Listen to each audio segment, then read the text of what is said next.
নমস্কার। নাগরিক মনে সকলকে স্বাগত। রাজ্যের বকেয়া ডিএ কি পাবে রাজ্য সরকারি কর্মচারীরা? তা নিয়ে রাজ্য সরকারি কর্মচারীদের মনে কিন্তু উদ্বেগের শেষ নেই। কারণ এর আগে সুপ্রিম কোর্ট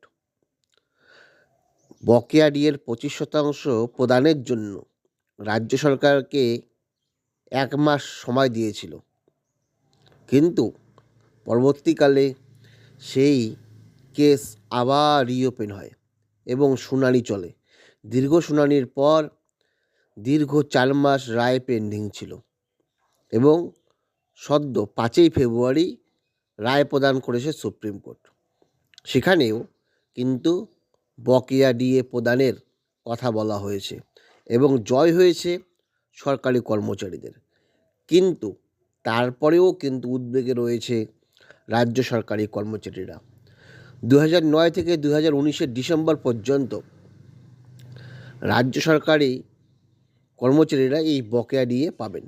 তাতে প্রায় 40,000 কোটি টাকা বকেয়া ডিএর একটা আনুমানিক হিসাব রয়েছে। তার মধ্যে 25% বকেয়া ডিএ প্রদানের কথা 31শে মার্চের মধ্যেই বলেছে সুপ্রিম কোর্ট। কিন্তু সে বিষয়ে রাজ্য সরকারের অবস্থান কী? ইতিমধ্যে মাননীয় মুখ্যমন্ত্রী বলেছেন যে আমরা নতুন করে অ্যাকশন টেকেন কমিটি গঠন করব এবং তার উপর ভিত্তি করেই যা নির্দেশ আসবে তাই তিনি করবেন। এবং অপর দিকে কিছুদিন পরে তিনি আবার বলেছেন ডিএ বিষয় সাবজুডিস ম্যাটার, অর্থাৎ বিচারাধীন বিষয়, তাই এই বিষয়ে কোনো কথা বলবেন না।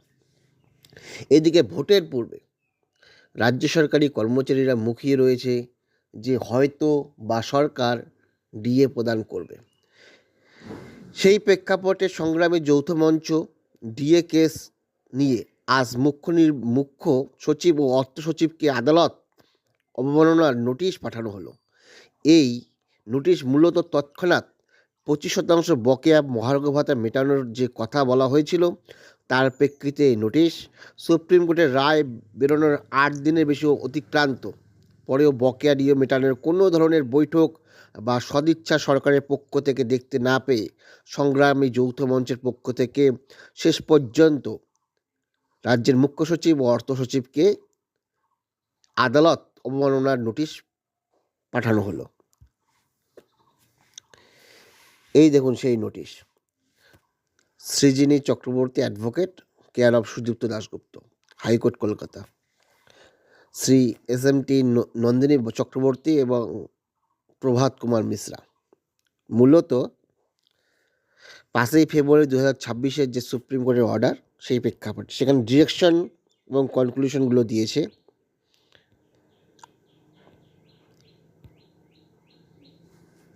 এবং উপরোক্ত বিষয়ে হস্তক্ষেপের কথা বলেছে।